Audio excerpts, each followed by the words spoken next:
So just let me know, Paul, when we're live. Okay. Well, good evening and welcome to the first of our 2024 Spring Bioethics Colloquium Series hosted by Trinity Evangelical Divinity School. I'm Michael Sleesman, Director of Bioethics Degree Programs here at Trinity, and I'm pleased to introduce this evening's lecture. As part of our university mission to educate men and women to engage in God's redemptive work in the world, Trinity for decades has had a strong emphasis on Christian cultural engagement, and most pointedly through bioethical inquiry. Guided by our firm commitment to the gospel and informed by the Hippocratic tradition in medicine, for over 30 years, Trinity has offered a distinct brand of Christian bioethics education and engagement. These efforts, collectively referred to as bioethics at Trinity, have included the growing influence and impact of the Center for Bioethics and Human Dignity, which this year celebrated its 30th anniversary and has emerged over the years as a global leader in Christian bioethics research. To learn more about the center and its work, including its upcoming summer conference this June entitled The Future of Health, Faith, Ethics, and Our MedTech World, I encourage you to visit their website at cbhd.org. Trinity Evangelical Divinity School, where I serve on the faculty, offers the MA in Bioethics degree. This 36-credit-hour program can be completed in as few as 14 months through hybrid, residential, and online options. Our bioethics program, along with our graduate certificates in pro-life advocacy and engagement and Hippocratic healthcare ethics, are designed to be accessible both to full-time students as well as to busy professionals, including those whose jobs or family situations make relocating to our Deerfield campus impossible. For more information about our degree program and our certificate options, I encourage you to visit our university website at teds.edu/bioethics. In addition to these educational opportunities, since 2020, Trinity has published Ethics in Medicine, an international journal of bioethics. As one of the oldest periodicals in Christian bioethics, Ethics in Medicine has been committed for some 40 years to publishing bioethics scholarship consistent with the values and commitments of Christian Hippocratism. To learn more about our journal, access the free archives, or to become a journal subscriber, please visit the journal website at ethicsinmedicine.com. I would also like to cordially invite you back to our upcoming bioethics lectures remaining this semester. Our second lecture with Professor Adeline Allen from our law school will be on February 8th, and our Kilner Endowed Lectureship with Dr. Loris Kaljan will be on March 14th. More information about those upcoming free events is available on our Eventbrite page. In terms of logistics for this evening, Dr. Boer's presentation will last for approximately an hour, followed by a time of Q&A. Given the format of this evening, those of you who are joining us remotely can submit your questions via the live YouTube chat area. And as Dr. Boer finishes his presentation, we will try to get to as many of your questions as our time will allow before our 8:30 conclusion. At 8:30, then, we will close the public portion of this evening's proceedings. For those of you who are joining this lecture as part of one of our bioethics courses here at Trinity, we will reconvene both here in the room as well as remote via the Zoom session that I sent you the link for, beginning around 8:45. Now to tonight's lecture. Our speaker this evening is Dr. Theo Boer, Professor of Healthcare Ethics at the Protestant Theological University in Groningen. Over the years, Dr. Boer has held various academic appointments at institutions throughout the Netherlands, including the Lindeboom Chair, Professor of Healthcare Ethics at Kampen Theological University. He is one of the leading theological scholars on euthanasia in the Netherlands, and one of the Dutch euthanasia law's most vocal critics. He is a frequent guest on Dutch and international media, in addition to his scholarship in Christian ethics. Given the push to legalize physician-assisted suicide in several additional states here in the U.S., including here in our own state of Illinois, this is a particularly timely presentation. Will you please join me in welcoming Dr. Boer as he presents How Assisted Dying Creates New Realities, looking back on 40 years of euthanasia experience.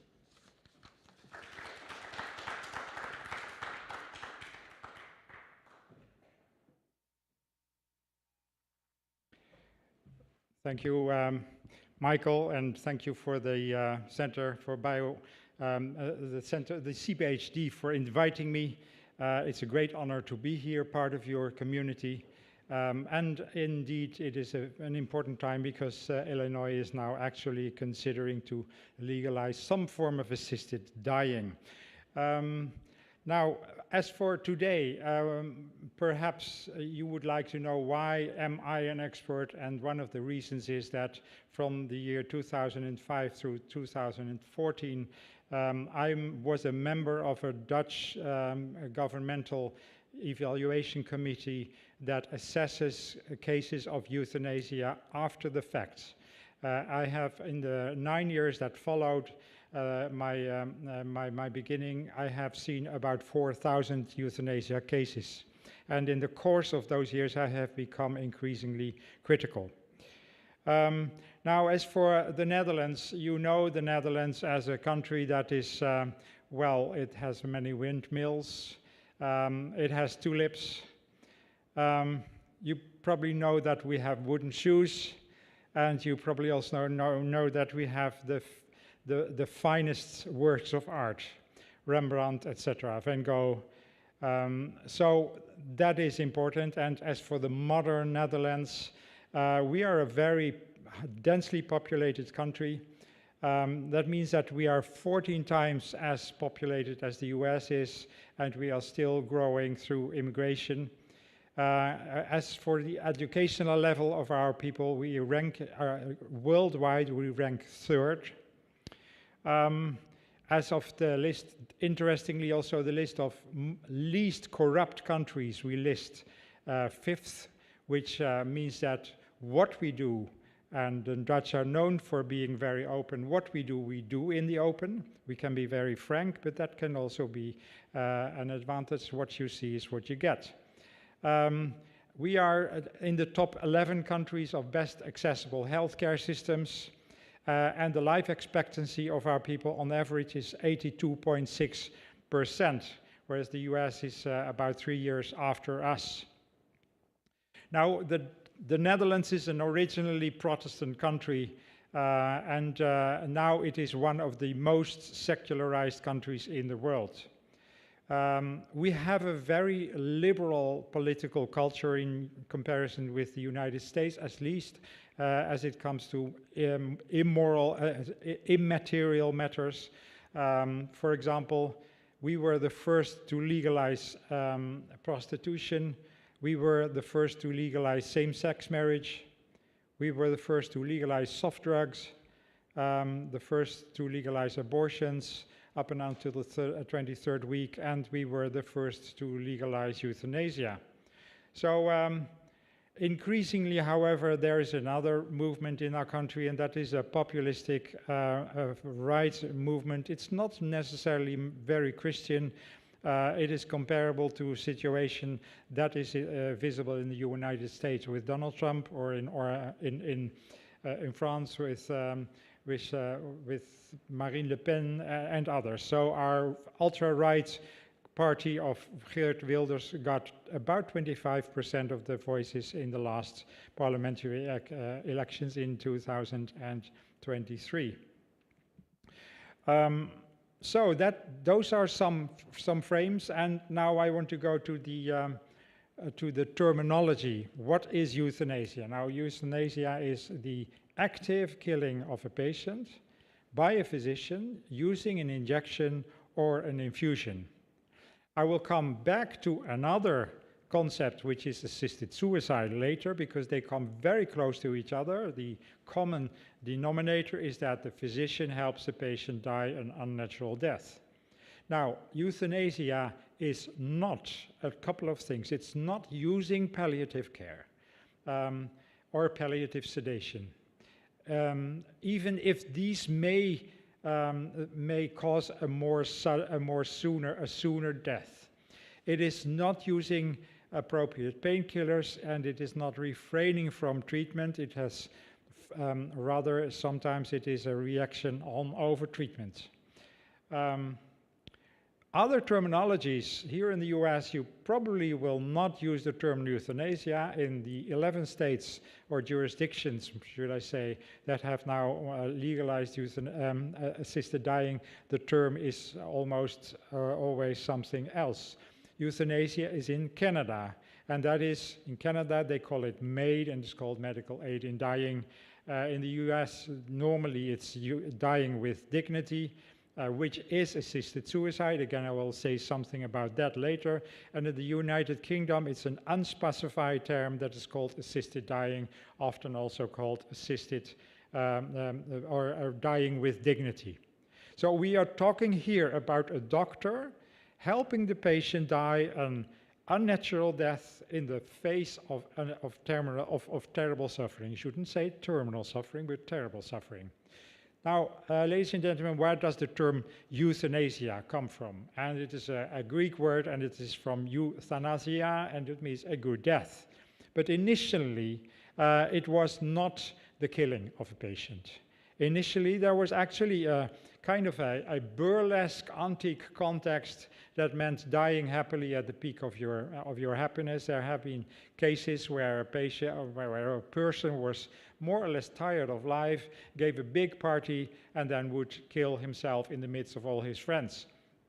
Not assisted by any doctor, because as you know, the Hippocratic Oath, the Code of Hippocrates, says that I will never ever kill a patient, even not at their request. So that is, the anti-context is dying kind of independently among your friends. And then Christianity came and altered the landscape. It meant dying in peace, dying a good death in peace with God. Euthanasia meant that you had the peace with God, and you would know that after dying you would meet with your Creator. Then 1500 years later, the term resurfaced by Isaac Newton in the 1600s, and there it meant dying peacefully in a more medical manner, without, however, again, without killing the patient. But then from about 1870 something happened, because then, and it originated from Germany, it came to mean two different things closely connected, however. First, assisted suicide for those who see their lives not worthy to live. So a doctor or anyone else would hand over the patient a poison so that they could end their lives.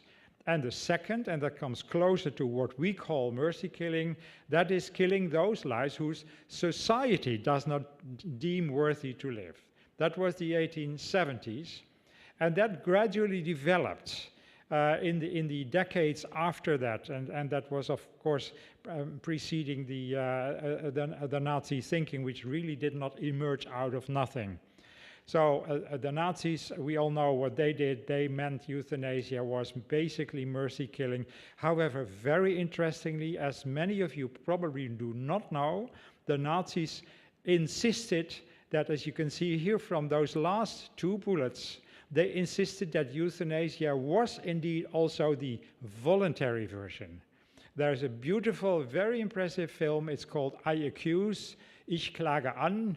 I Accuse. It can be bought on the internet. It's an enormously sophisticated plea for euthanasia, just as we know it now. It features a lady that has a terminal illness, Hannah, and she begs her husband, who is a physician, to kill her before the motor neuron disease kills her. So that was, both bullets in Nazism were present. But then we were so frightened and so appalled by everything that happened that we did not use the term after World War II for a couple of years,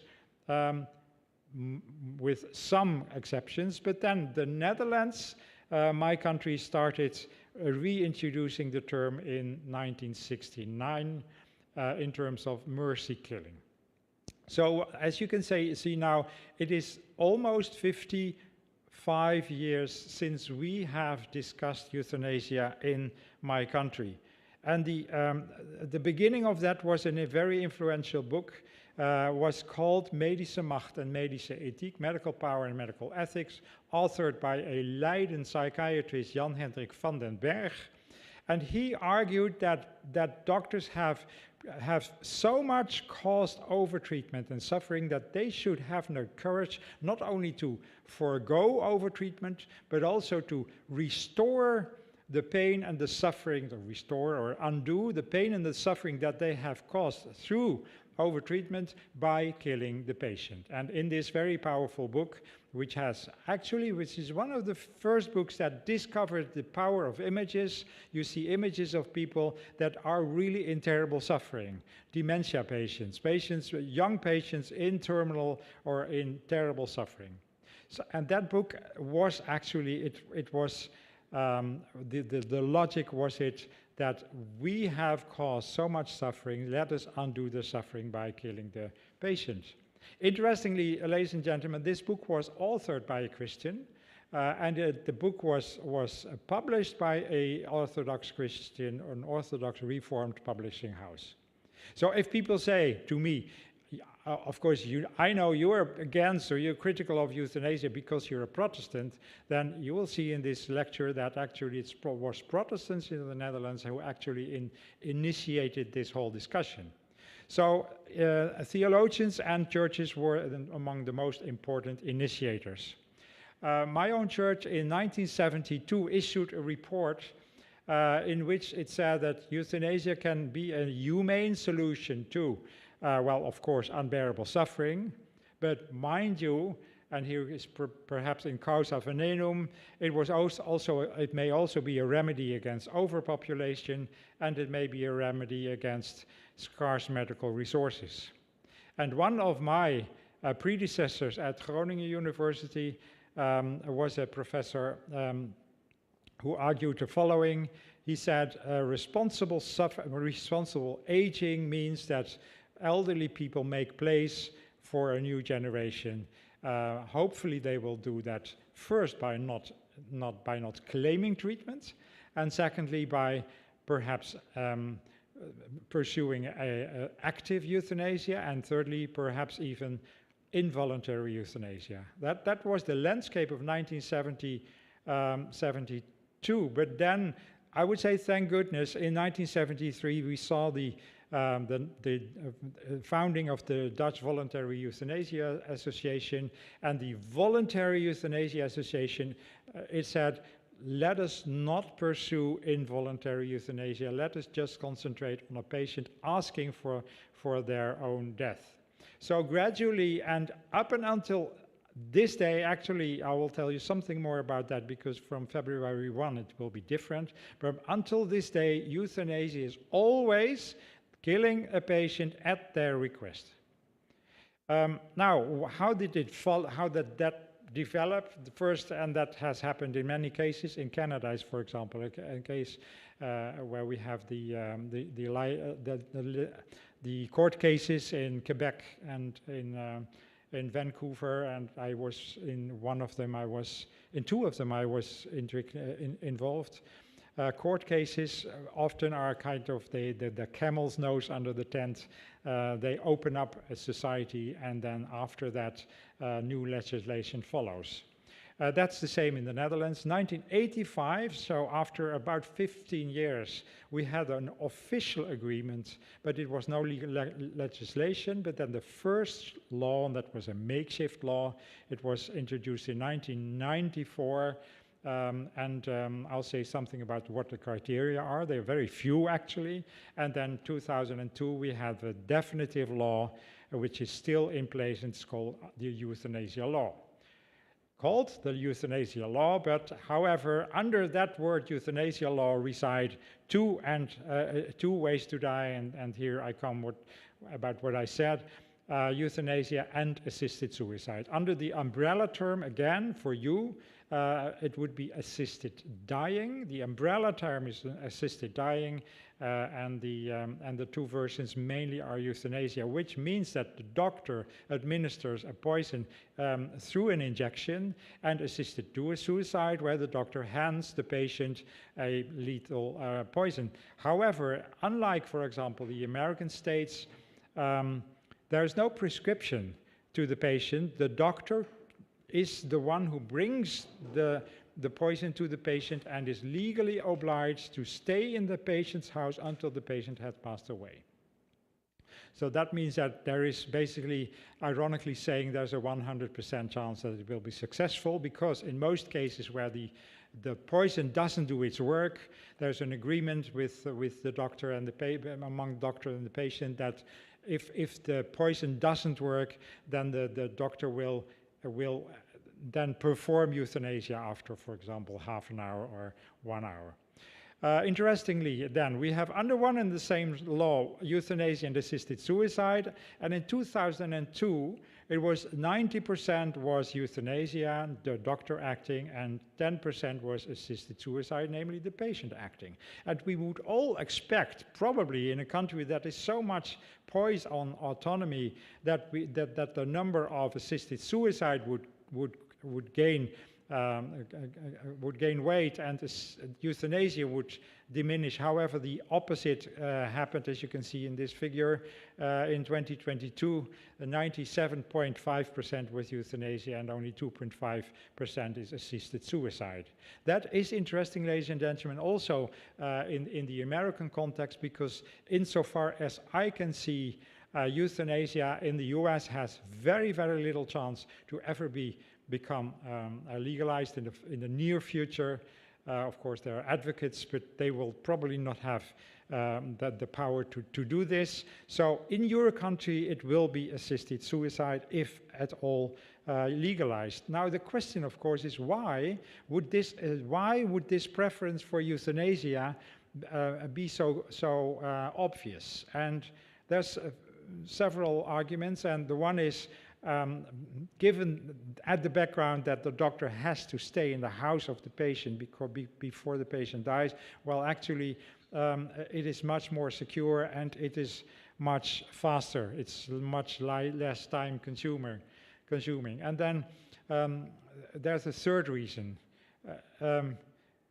Just about that time, you know the stories, of course, that a person drinks a deadly poison and is still alive for 5 or 10 or 22 or 36 hours, right? So that is the hard part about assisted suicide. So that is why it is said that it is much faster. But there's another thing, and it's more of a substantial art, and that is killing yourself is extremely hard, ladies and gentlemen. It is probably, I would say it's probably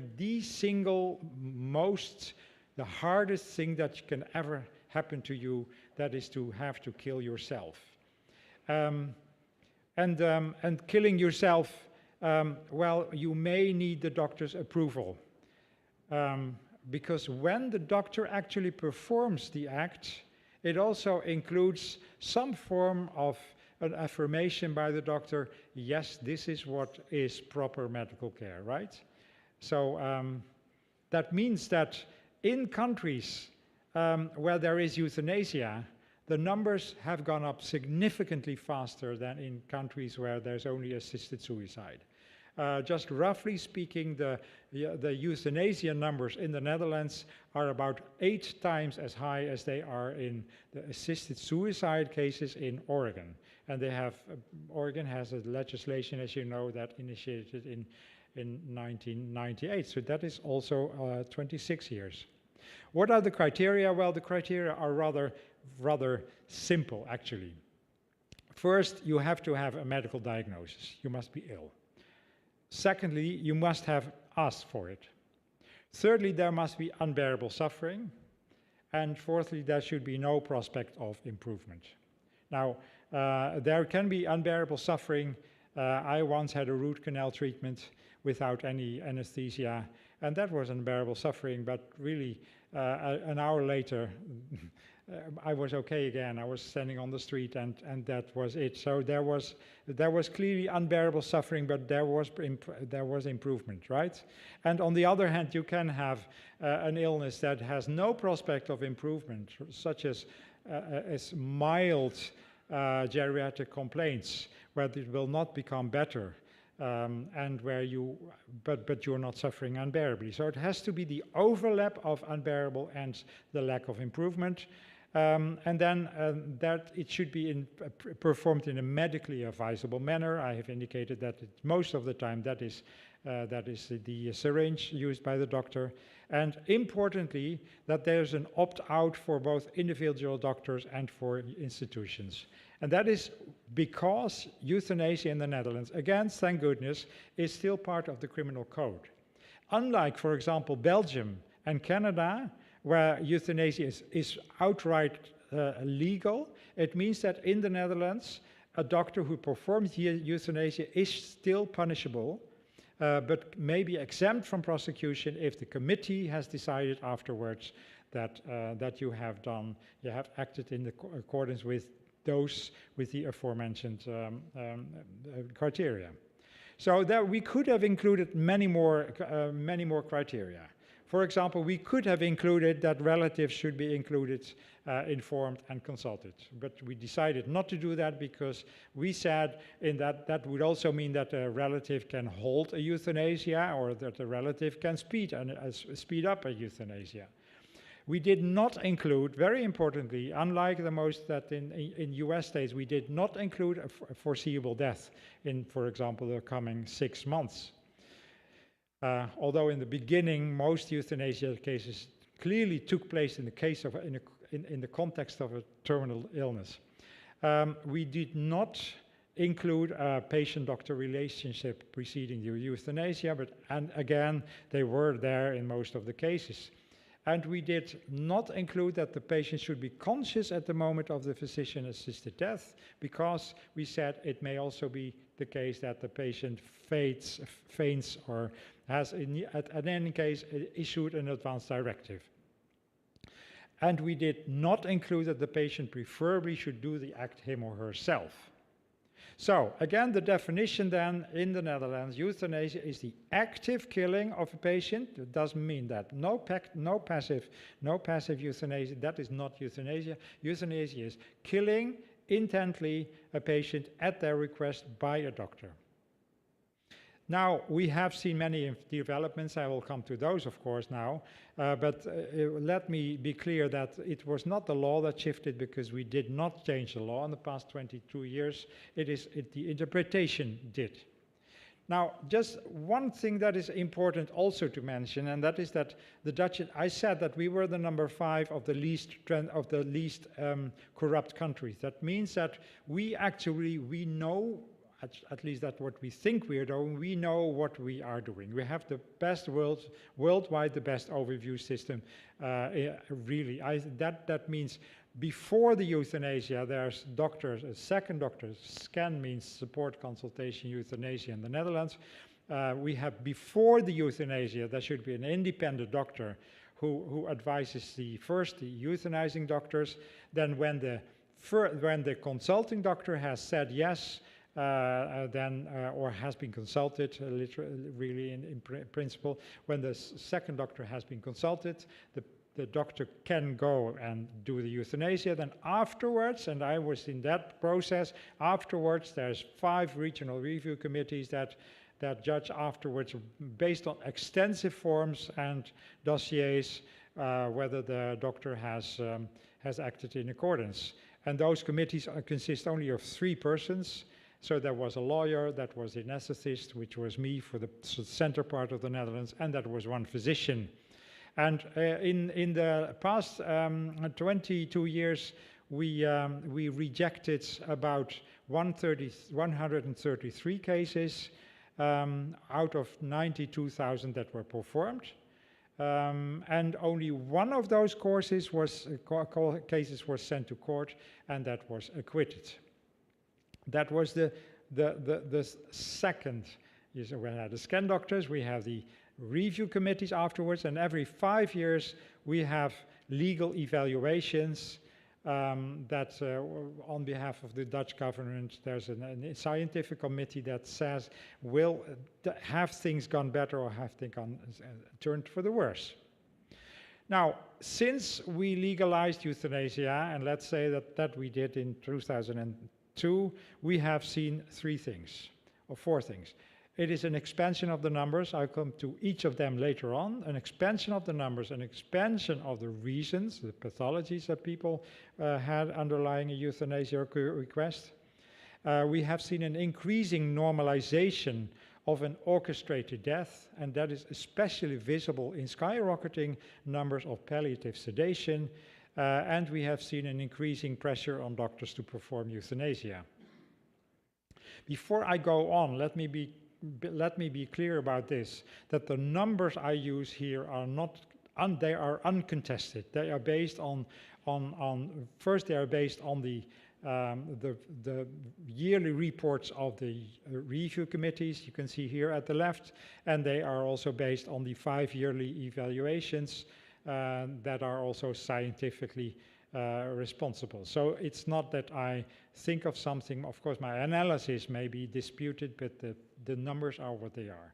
And what are the numbers, ladies and gentlemen? Well, first to start with, we have the reported number of cases you can see here. That is actually a very important figure that you see here, because after we started monitoring this, and I started here in 2000, we saw that actually the number of euthanasia reports went down. That's interesting. Once you legalize it, it went down. So actually in about 2005, we were, to say it in good German, we were himmelhochjauchzend. We were very, very happy because we said, you know, it works. It works to legalize a practice that is problematic because it will it will diminish the number of cases, and more important perhaps even is that the number of non-reported cases, which I have not included in this figure, but the number of non-reported cases went down very sharply. It means that we actually got to grip with the euthanasia practice. But as you can see here in this figure,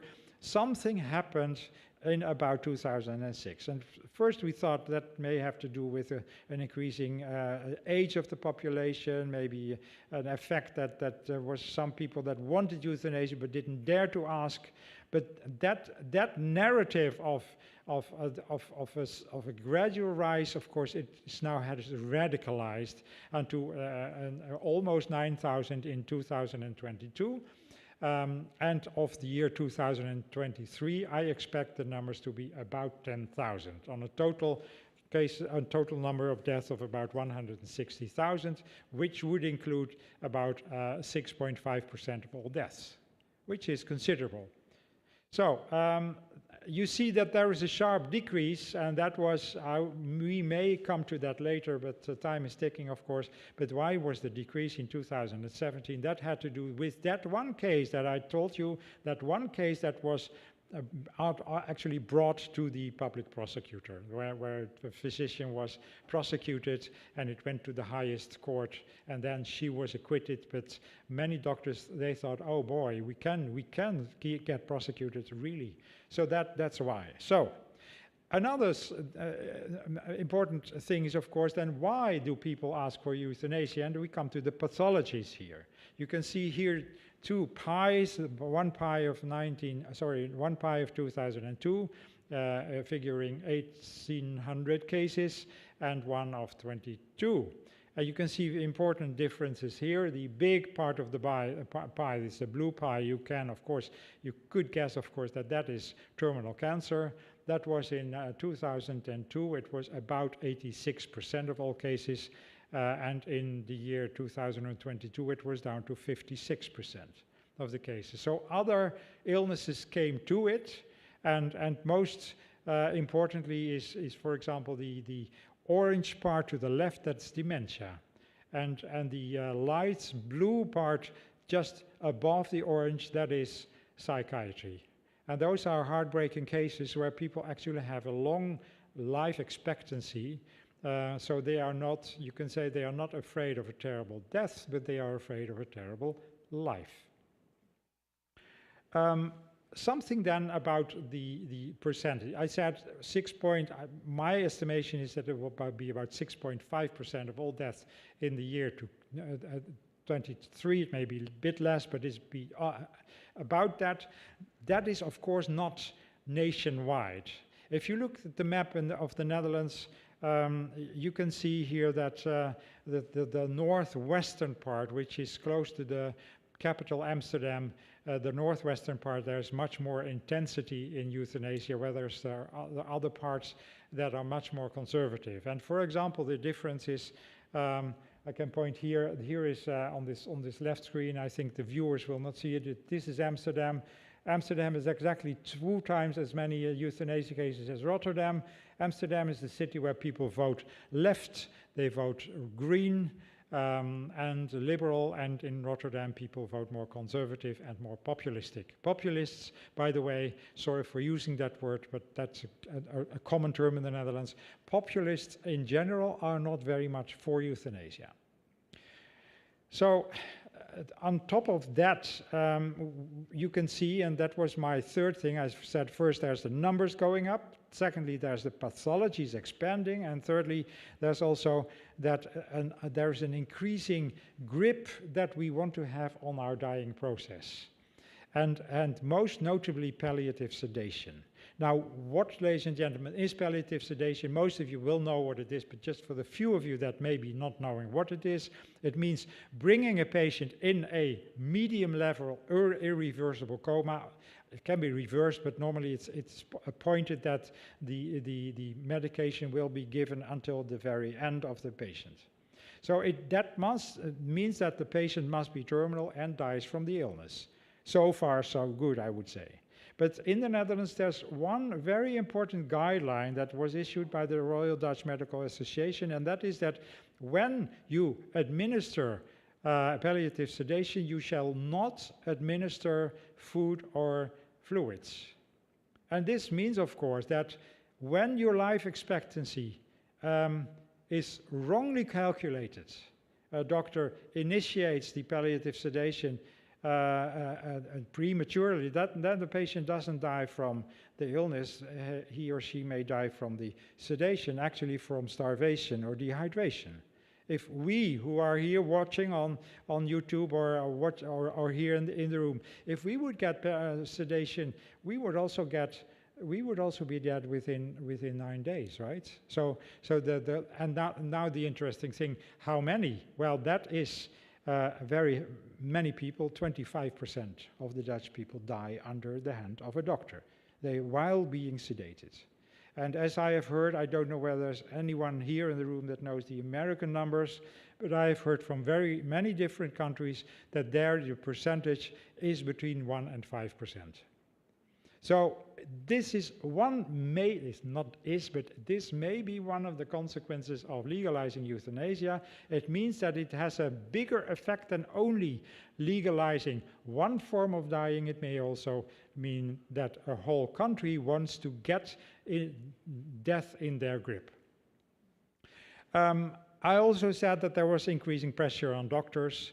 I will keep that short. In 2022, 18% of the general practitioners say they will never provide assisted dying, and that number, interestingly, is up from 11% in 2002. That's interesting, and again, there is no obligation on the part of a doctor to provide euthanasia. And then of the medical specialists, the number is even higher. 30% say they will never provide assisted dying, whereas that number is up from 27% in 2002. Of the geriatricians, 28% say they will never provide assisted dying, and of the psychiatrists, as many as 56% say they will never provide that. Now, there are, of course, many reasons for refusing to do it. But there are refusing doctors, and which is a considerable number of doctors. Thank goodness it's not like in Canada, where you can be accused of malpractice if you do not provide euthanasia because you do not provide proper medical care. Imagine that a doctor would say, well, you're pregnant, you're about to deliver a baby, but I won't help you because I am against delivering babies. Right, that is ridiculous. So why, in a similar matter, some people consider it ridiculous to not provide assisted dying. So besides refusing doctors, there's many others. There's doctors with some reluctance to perform euthanasia.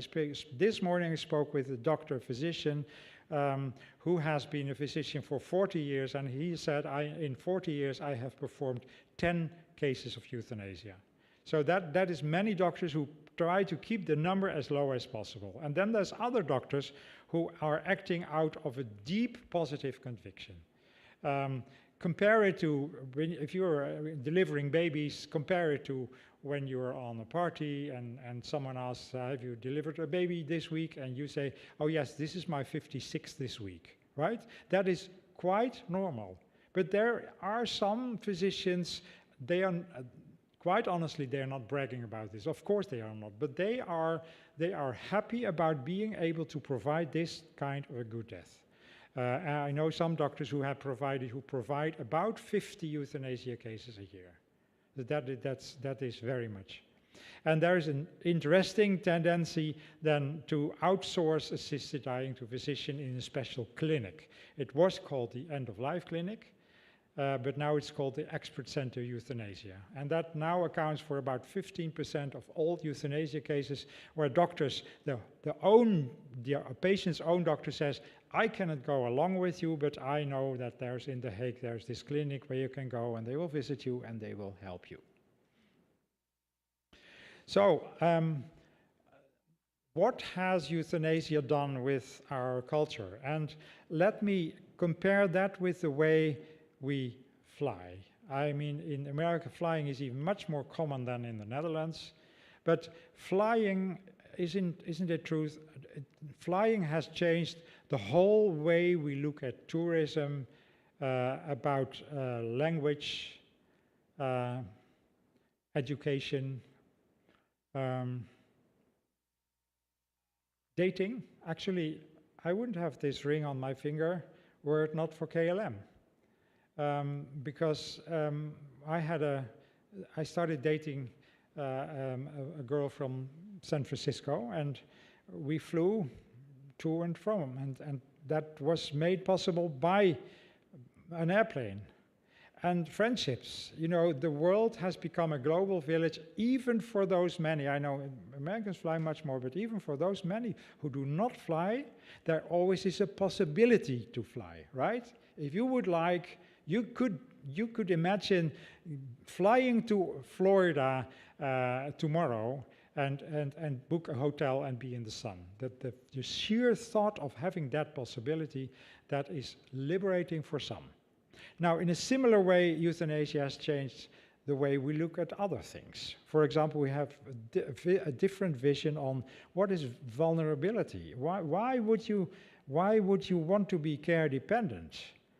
About aging.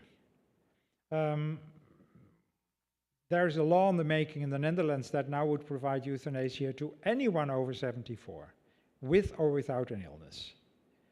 Just because you old age would classify you as a candidate for an early death.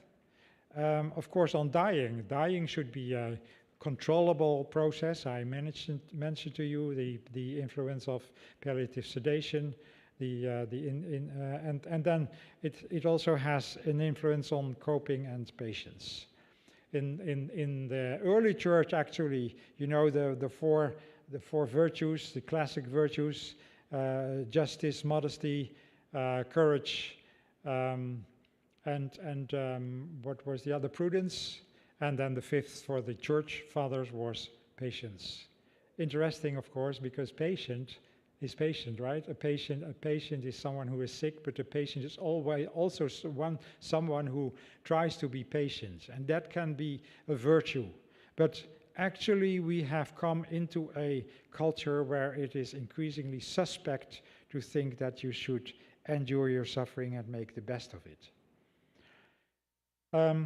Now, all these are negative consequences, but even without a slippery slope, you know, even if there would be no developments, no rise in the numbers, no rise in the pathologies, even then, of course, we should say that from a religious and even from a humanist point of view, killing someone is problematic.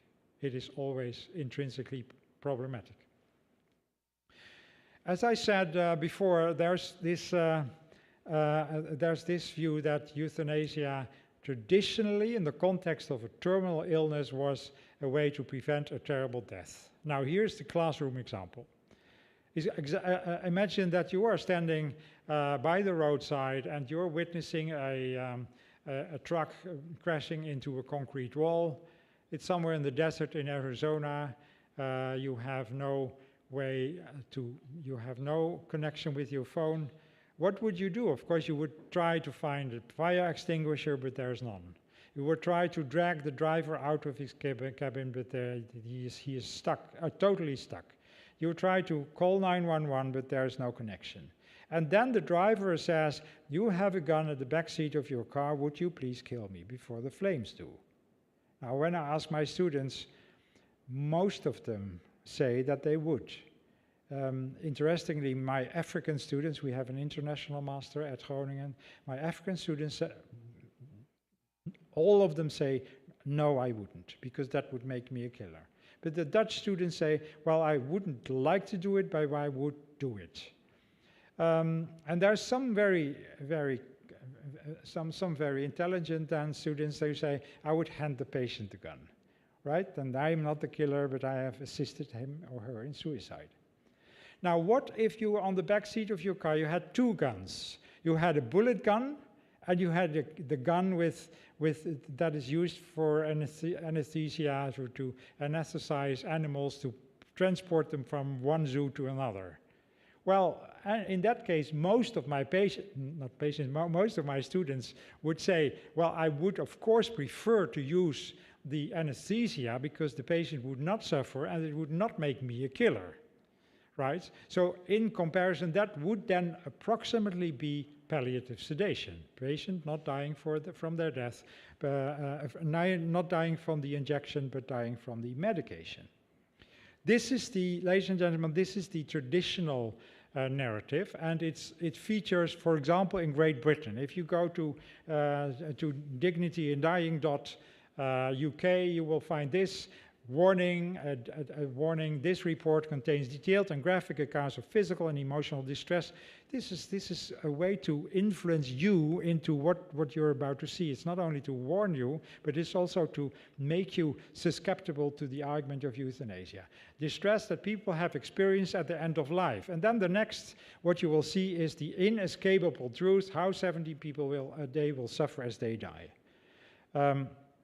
That is the narrative that we find in many countries as they start legalizing euthanasia. After some time they will legalize more, but this is the narrative with which it starts. There's much to say about this, but we can maybe do that in the discussion. But that is the first narrative, ladies and gentlemen, very recognizable for you probably. Euthanasia is the last way to prevent a terrible death. But now has come a second one, and go back to the pie that I showed you, where a bigger and bigger part of the pie is now consisting of the illnesses that are not immediately terminal, where there is a life expectancy of 1 year, 2 years, 2 decades, 40 years, especially in psychiatry. So here, euthanasia is a last resort to prevent a terrible life. People are panicking by the thought that they have to live on for decades more. And then a third narrative, if you can say so, it is the expression of an autonomous life. I have seen people not very much suffering, not very much afraid of a terrible death, not afraid of a terrible life, but they said, you know, let's have a good death. It's good now. It's one patient I remember said in a doctor's report, you have to leave the party when it still is fun. So that is the third autonomy, that's the third narrative. Going back to that second, euthanasia is a last resort to prevent a terrible life. The argument we hear often is that when we do not legalize euthanasia, we may force people to resort to suicide. I assume that you know that argument, and if that argument is valid, I think it may be a powerful argument, not a conclusive argument, but at least an argument to be taken seriously. Now, in fact, and it would take us too far, but in fact, the legalization of euthanasia has actually seen the opposite. In the Netherlands, since euthanasia became accessible for people with a suicide risk, and that was roughly from about 2008, which is the risk of people with psychiatric illnesses, people with early dementia, the numbers of suicide has also gone up. And another thing is that in regions in the Netherlands, in districts where there's a higher euthanasia rates, the suicide rates are not lower, but they are also somewhat higher. So you may know the term waterbed effect. Waterbed effect, if I don't know whether any one of you has a waterbed effect, I wouldn't recognize, but it's terrible. You lay on one side of the bed, and then your spouse comes and lay on the other side of the bed, and when he or she jumps down, you jump up. So that's right, that's what happens. And that is not what happens. More euthanasia, less suicides. There is no proof of a waterbed effect. One explanation for this common surge in the numbers is frequently mentioned in the Dutch discussion, and that is that we are so much talking about death as a solution for unbearable and irremediable suffering that we may undermine our capacity and willingness to cope. If I would ask you now, ladies and gentlemen, would you please not think of a blue horse? Then you probably have now done precisely that. So mentioning the possibility of assisted dying means by definition that this solution is put on the agenda.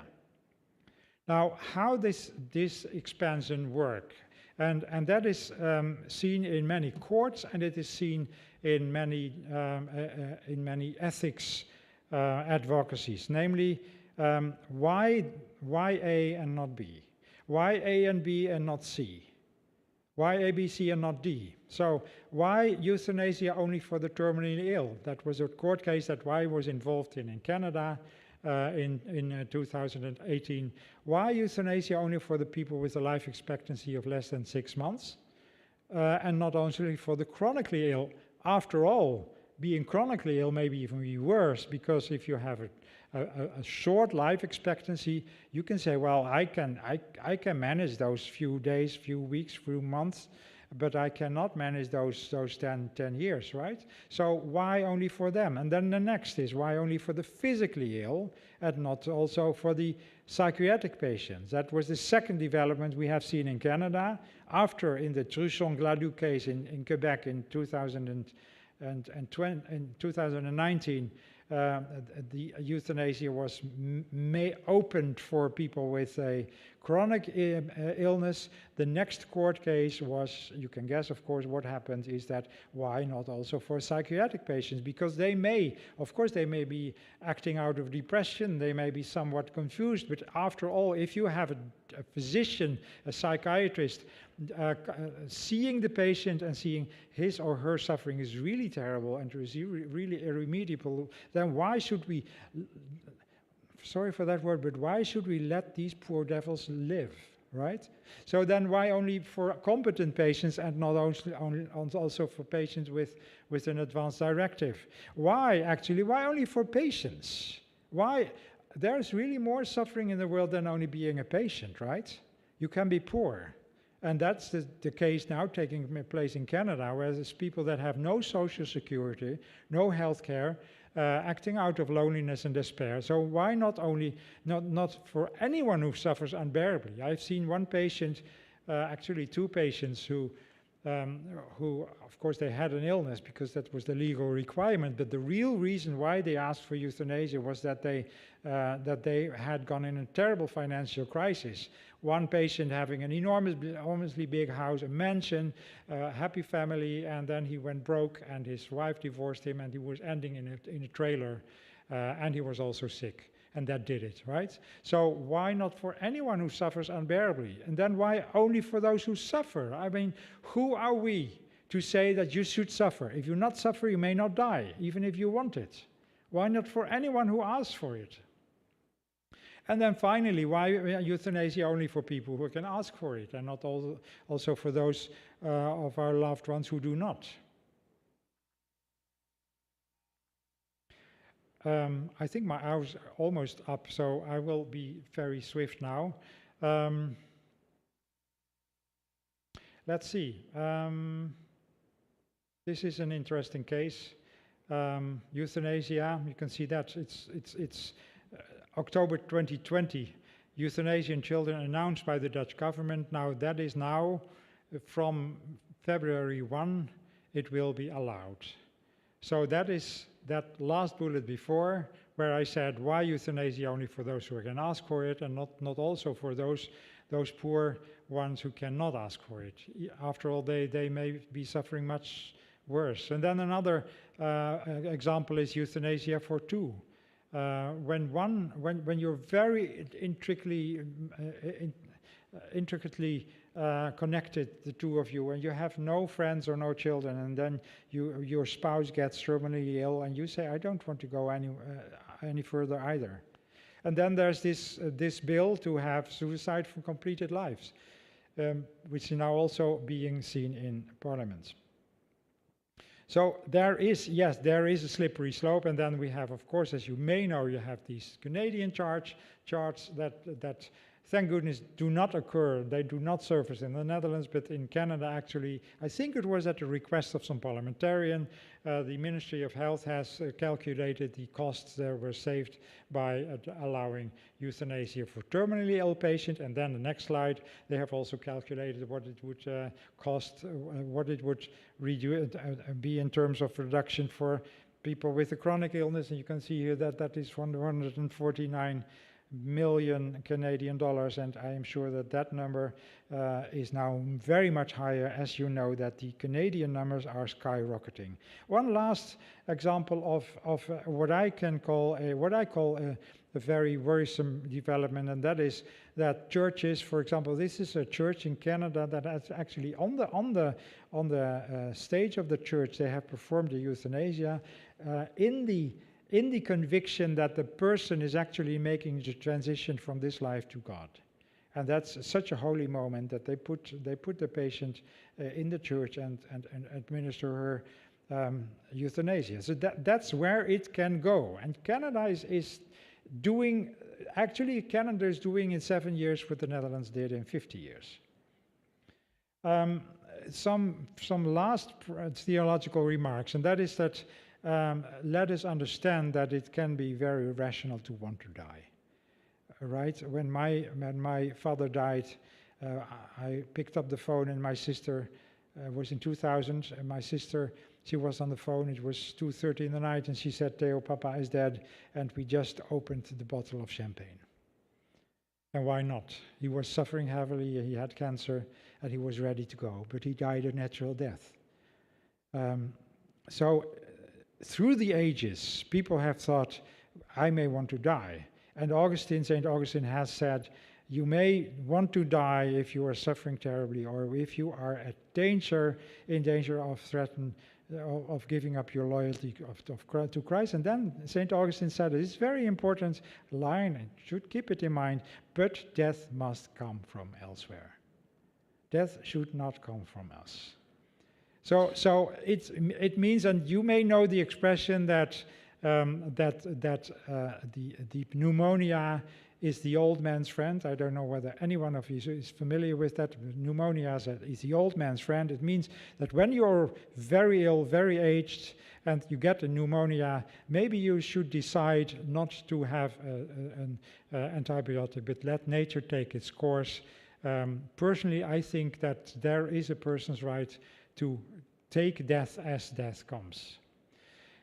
Now, religion makes death and life more palatable. So I think it's important for Christians to stress the function of hope. You know what they say? They say people can live 30 days without food.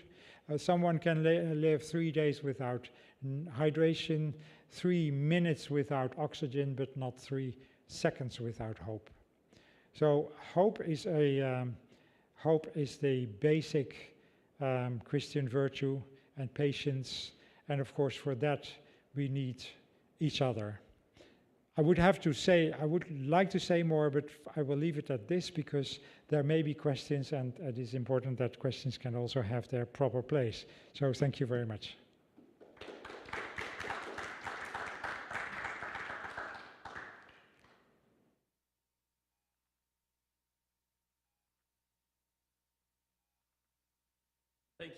Thank you, Dr. Boer. We have a couple of questions coming from online, and those of you joining us here in person, feel free to join in as well. The first question, does the long-term legal status of assisted dying create a culture that views assisted death as a right, and does this cultural shift affect the religious community in a similar fashion? Thank you for that question. That is a very good and important question. Answer is yes and no. Yes, the legalization of euthanasia, again, it is officially still under criminal law, but in the practice, it means a yes. It means a yes unless. This has created among the general public a view that this is a right, which means that physicians who do not perform euthanasia, they are considered by some patients to be bad doctors, and so there's an enormous pressure. I think in a recent survey, 70% of the doctors have said that they experience an increasing pressure on the side of patients to perform euthanasia. So yes, the answer is yes. If there's any questions in the room here, feel free. Yep. Can you talk a little bit about the effect on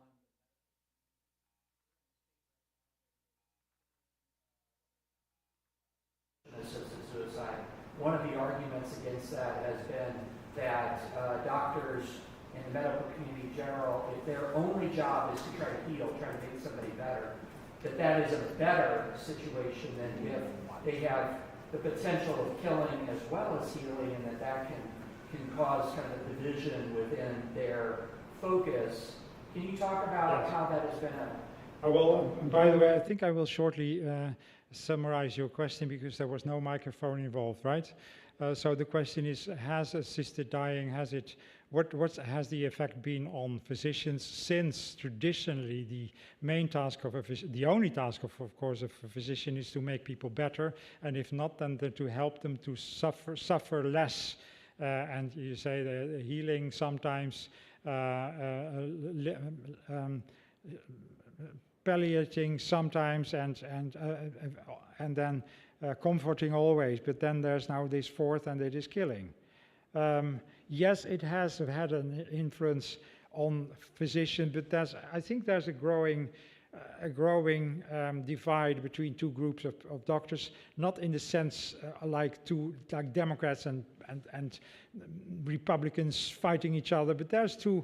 Generally, what I said, there's doctors, that's about 20% that will never do euthanasia, and there's maybe about 5% that would do it very often and really with deep conviction. And there's this large group of about 75% that say, I hate to do it, but I have to do it sometimes because that's part of my job. I spoke to another doctor on Zoom yesterday, and she said, actually, I have considered quitting my job because she performed euthanasia about 20 times, and she was increasingly critical of the whole process and what the process did to her. And the increasing, I spoke to another doctor who said, I came home, that was the day before yesterday, she said, I came home after a 3-week vacation, and the first thing that happened on the day that I returned was that 3 patients called me and said, are you back finally? Because I need your help to die now. So that does something to a physician, and the question is actually, how will that look like in another 50 years? What my prediction is this one, that the development towards an assisted death will not go all the way to see assisted dying as a task of the doctor, because that's simply too many doctors who say, I will not do it. And there's rather another development. One of my PhD students, who is a doctor, he writes a doctoral thesis, and he is now pleading for to go back to assisted suicide, or rather to go back to a patient taking the whole process in his own hands by, for example, refusing to eat and drink, or by getting his or her own medication. So there is a growing group of physicians that says this is not what is needed. Moreover, of course, I mean, people were afraid to have a terrible death, but we have so good palliative care that narrative is actually not so important anymore. And that means that the increasing number of patients who want euthanasia is people who are afraid of a terrible life, and where a doctor there assists, it comes so close to suicide that you say, no, this is not medical, this is a personal problem where we would provide a medical solution to a non-medical problem. So my prophecy, but of course here the wish is the father of the prophecy, as they say, my prophecy is that we will gradually go back to a more autonomous patient and more cautious doctors. Following up on one of the things you just commented on here, how do you view hospice care, and how would you counsel family members experiencing moral distress over the decisions to put their loved one in hospice or palliative care? And I think maybe speak a bit more about the downstream impact that you just commented to of hospice in light of the move towards euthanasia. Yes. In principle, this question may not be so much about euthanasia as about dying.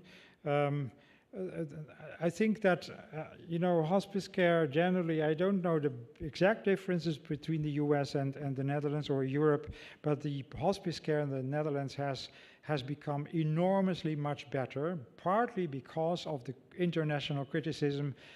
People said you have legalized euthanasia, whereas you very well know that the level of your palliative care is very bad. So actually, it's even our Minister of Health, Els Borst, who was the initiator of the euthanasia law. She said, we have done it in the wrong order. We first legalized euthanasia, and then we started initiating very good palliative care. But that's where we are now. The palliative care is very good. And I think, generally speaking, we should not be too afraid to die anymore under the present circumstances. Again, I'm not knowing precisely the differences between US and the Netherlands. However, there's a complication to it, and that's included in the question, and that is that the sheer opportunity, the sheer option to have assisted dying for the loved ones is, apart from maybe for some a blessing, for others it's a factor, it's a very, we say the l'embarras du choix, it's the kwaal der Wahl, the Germans say. What is it in the embarrassing of the choice? You have to relate to this new opportunity, which is euthanasia. Compare it to. No, let's not go too far into that. So I think that in hospices generally in the Netherlands, there is not much euthanasia, because many people have seen how comfortable it can be to die under the hands of physicians, but then again, there's a lot of palliative sedation. I don't know whether that's an exact answer to this question, but it is very hard, and perhaps the person asking this question is involved in this problematic, him or herself, and it can be very painful, because saying goodbye to a loved one, I buried all of our parents. Saying goodbye to a loved one is very painful. So let's keep it at that. Questions in the room? Another question coming from online, asking a bit more about the demographics of particularly age distribution of the patients undergoing euthanasia. I wonder also if you would add into that some of the regional differences, maybe unpack that a bit more. Sorry, the question is what are the differences in terms of age? Yeah. Yes. Generally, the great majority, as you can guess, is people between 60 and 80 years old. But as we would go back to, let's see, I can go back to the slide, which is about, no, it doesn't work. Okay, yes. This won't work. What was the question again? Age. Age, yes. I was mentioning the pie, and the pie has the cancer part and it has the other parts. Now you can guess that as the percentage of people who have a longer life expectancy increases, this also refers to their age. So, for example, psychiatric patients, we are now increasingly see people being euthanized in their 20s. We also see that people, generally the number of people wanting to die through euthanasia is getting younger, but then there's another group coming to it, and that is the elderly people who are not dying, but they are what we say they are tired of living, or they are called that they are they have a completed life. That's the bill that I referred to just the other minute. So no clear shift, but slightly towards younger people. You brought up on one of the slides the geographic distribution, and I wonder if you want to comment a bit more about that. You mentioned some of the regions which may be a bit more religious or Christian in terms of the general population, how their participation uptake in terms of euthanasia has been lower. I wonder how that has changed or developed over time. Yes. I will try once more to retrieve the slide with the let's see here. It simply won't. No, what I can do is yes. Here I can find this slide. For some reason there's the cursor is missing, so I have to do it. I have to adjust like this. So, with my good colleague Stef Groenewoud, who is now, by the way, the professor, the Lindeboom professor, I have done a study about the regional variation, because what we have found is that in some regions, and if you look at a very detailed level of neighborhoods, then some neighborhoods in the Netherlands have a 30 times more often euthanasia than others. 30 times. Which is a practice variation that is incredible. If that would happen to knee surgery or hip surgery, a practice variation of 30 would be ridiculous, because the physicians that are, they would ask, there's overtreatment in one and there's undertreatment in the other. So what does explain that enormous differences of a factor of 30? Well, we looked at that and we saw that there's a couple of what we call consumer-related preferences, and that is some people with a more conservative religious view will tend to have less euthanasia. People with a more conservative political view will have more euthanasia, less euthanasia.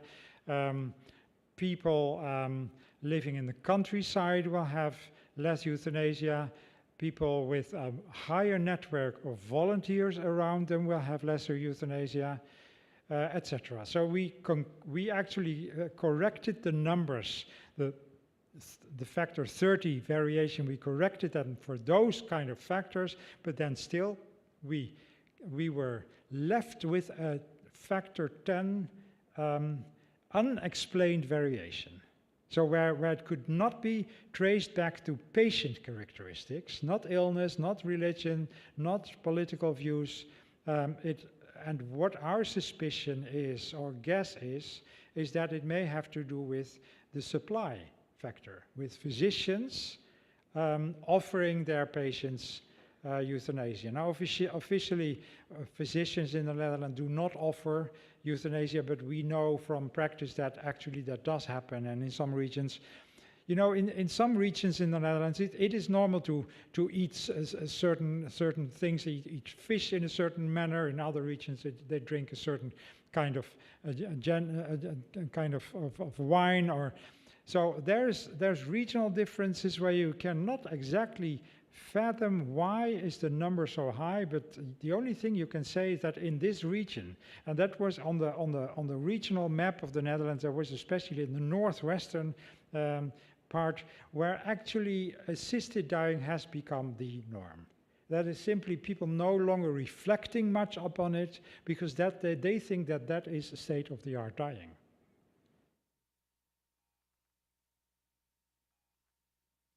This question comes from the rise with technology and virtual healthcare. So, are you concerned with the potential for euthanasia to become increasingly accessible through means such as telehealth? No, I'm not, because euthanasia in the Netherlands is always and only a very intimate matter between a physician and his patient. Personal encounter. We have seen what I showed you the slide of the Euthanasia Expert Center.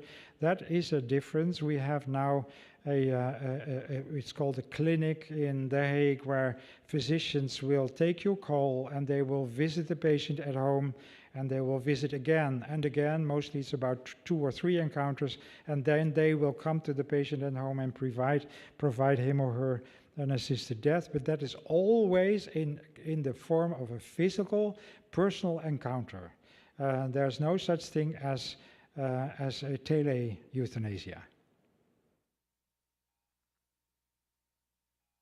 Another set of questions come surrounding issues related to organ transplantation and how this plays into that conversation.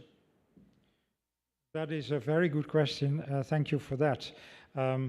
I am doing some research on that, so I cannot answer totally that, but the point is the following.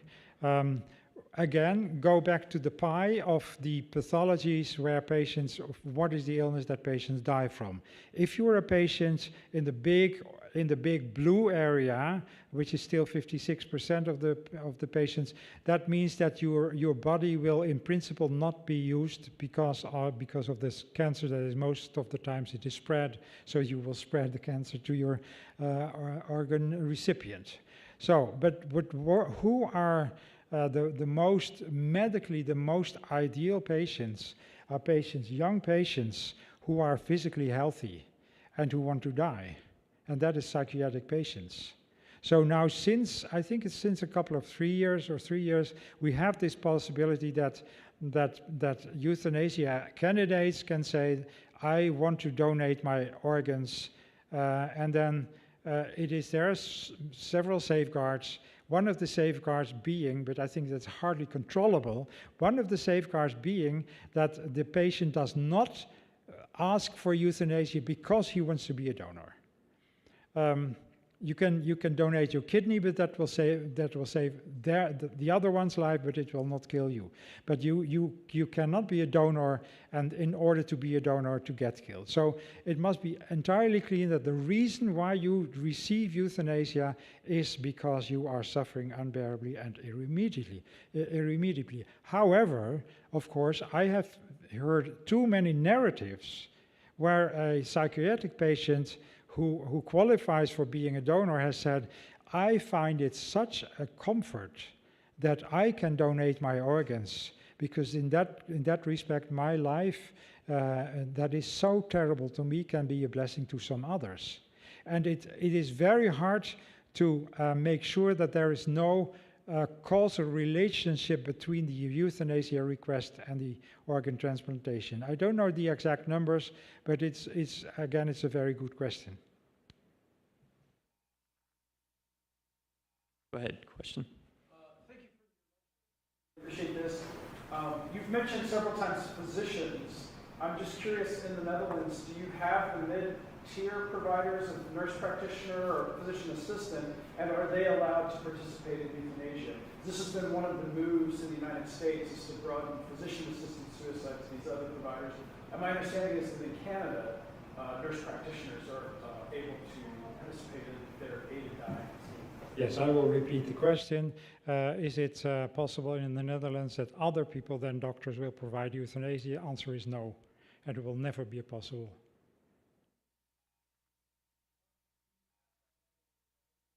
Yes, we have, of course, we have many interstitial levels of healthcare, but you know, one of the dogmas of the Netherlands is killing a patient is entirely the task of a doctor, and I have not heard any voice that would make that any different.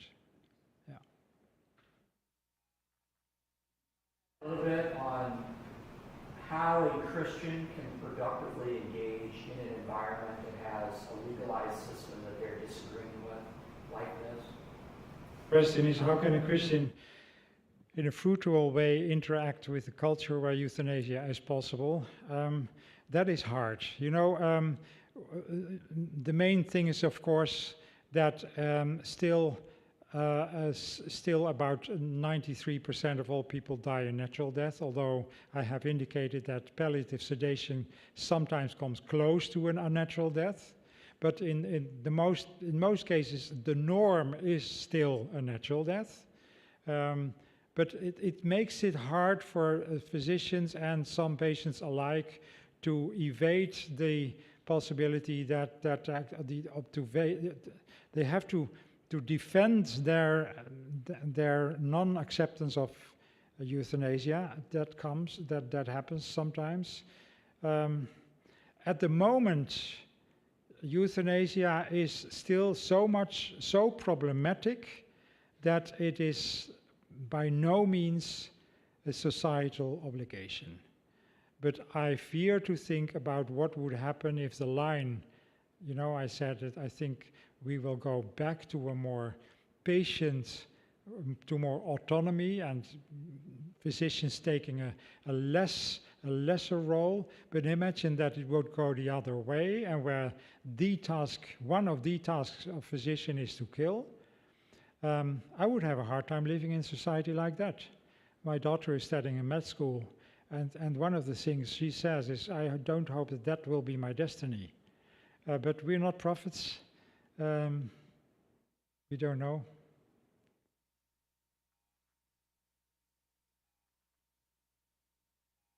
I'm wondering, given the many ways in which the COVID pandemic changed so many aspects of life, was there any noticeable impact in terms of either the conversation around euthanasia in the Netherlands, practices, uptake, et cetera?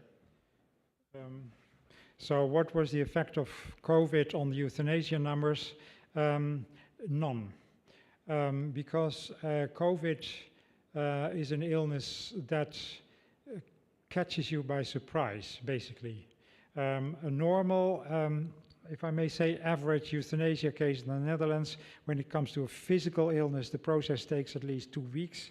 When it comes to a chronic or psychiatric illness, the process takes more months to 2 years. COVID kills faster than you could ever ask euthanasia. I have seen one case where a patient asked for euthanasia and then didn't get euthanasia and was hoping to have COVID as the kind of the primary death cause. But you have seen an increase in an excess of death in the Netherlands. It went up about 15% in the year 2020. The number of deaths went up in 15%, and the numbers of euthanasia stayed the same. Or they just went up like 6% or so.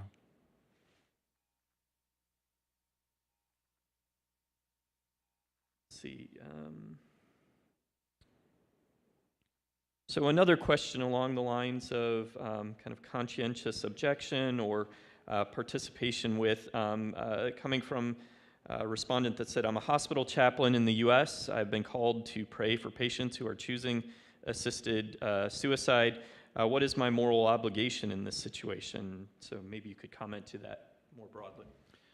Yes, for chaplains, I think the general view amongst chaplains is that you should go all the way with your patient, even if you yourself disagree with their decision. That is the general view, and then the big question is, what if you have very strong sentiments or convictions against it? Well, one way to do it is there's several options, and one way to do it is to say, I give my I resign from this, or I take my responsibility back and I refer to another colleague. The other one is you try at least to have a decent conversation with your patient and try to ask what is behind. I would actually encourage such a hermeneutical approach, that you ask the patient, what are you afraid of? Tell me why are you afraid of pain? Are you afraid of being a burden? Because there's many of those things that actually do play a role. Is it financial? And so there's this hermeneutical task that may help people, and it may also help them to see that the pastor is really interested in actually what is going on in this patient. However, at the end of the day, a chaplain may decide to say, from this point on, I will, and please, no hard feelings, but from this point on, I cannot be present all the time. For example, there's patients who ask there's patients who ask the chaplain to be present at the moment when they take the medication. I showed you the slide of the Manitoba church where the euthanasia took place at the altar. So that's the range you have, just to drop the patient, run away, and the other extreme is to say, I will do anything you ask because God is merciful, and I will be as solidarious as I can be. I would say I would stay in the middle, keep the patient's hand, ask what they want and what they feel, what they're afraid of, what their hopes are, and make clear that there may be a point where your ways will diverge. Okay, I think we have time for one more question. What are the non-religious positions to prevent the state from utilizing legalized means to encourage termination for ultimately economic reasons, as perhaps we're seeing a bit more in Canada? Yes, that is a good last question. I think as a Dutch person, I am very critical about my country, but I am also proud. Why am I proud? One is that I think we have the world's best overview system, and which makes that there's relatively little abuse, even though I think it has created a culture of despair. But the other thing is, what I'm proud of is that economic arguments never are allowed to play any role in any euthanasia. Whenever these arguments would surface, I indicated that in the early 1970s there was this colleague of mine who advocated so-called responsible senior citizenship, meaning that you have to die at an early age because you may have to make place for future generations. There's no such discussion anymore since the end of the 1970s. It is like a curse in the church to say in the Netherlands that economic arguments may be a reason for euthanasia. They may play a role in incidental cases. I have seen one case where there was a patient who said, I want to die better sooner than later because actually the health care that I have to buy is rather expensive, and I want my children to have some decent money when I pass away. But that was the one case, and then there was the other case where there was a patient going into bankruptcy. But generally speaking, no economic arguments on whatever side. There have been a few comments or questions about whether this is being recorded. It is. It'll be available within the next few days. I'm not sure if there will be any post-production needed, but it will be posted at some point on the TED's YouTube channel, so stay tuned for that. We're going to now close the public portion of this evening's lecture. For those of you that are joining us for a course, please resume the Zoom link that I sent you via email at approximately 8:45. We'll resume that. Thank you to all of you who joined, both in person and to those of you online, and let's thank our speaker for this evening.